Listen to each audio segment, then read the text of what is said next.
Kia ora team, this is our first video in our leadership series where we're going to be taking a closer look at collaborative leadership.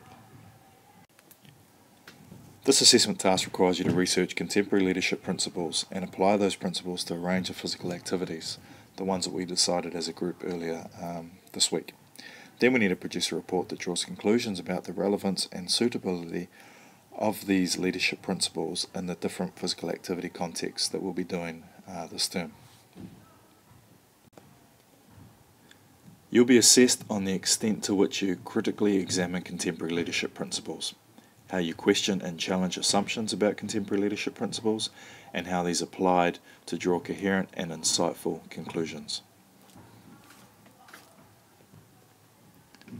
So this week we'll be focusing on collaborative leadership, but over the next few weeks we'll look at a number of other different styles of leadership, including distributed, transformational, transactional, and situational leadership.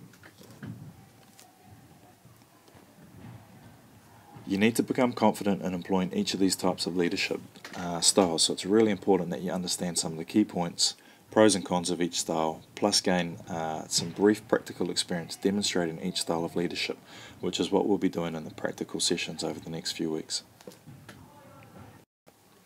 So basically, collaborative leadership is leadership shown by a group that is acting collaboratively to solve an agreed upon issue or issues.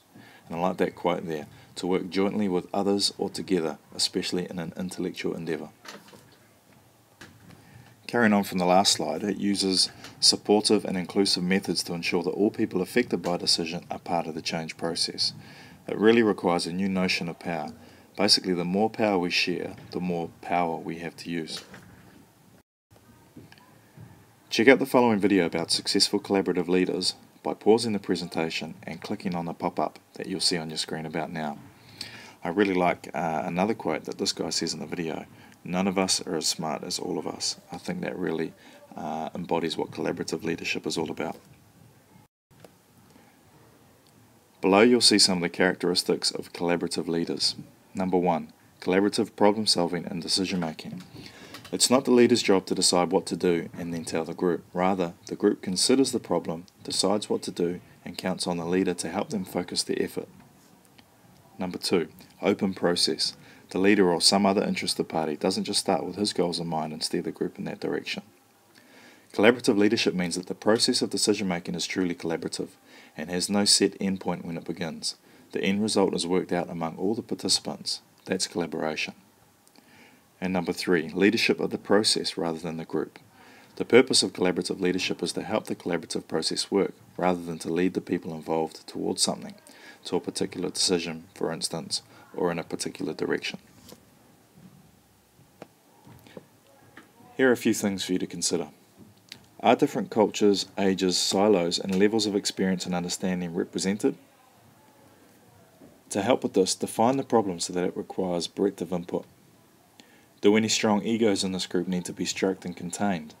Sometimes balancing one ego against another can help. Personal and respectful requests for help in advance can help also. Are there any messenger killers present who will try to crush bearers of views different from their own?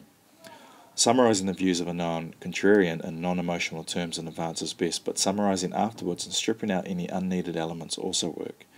A contrarian is a person who frequently opposes or rejects popular opinion.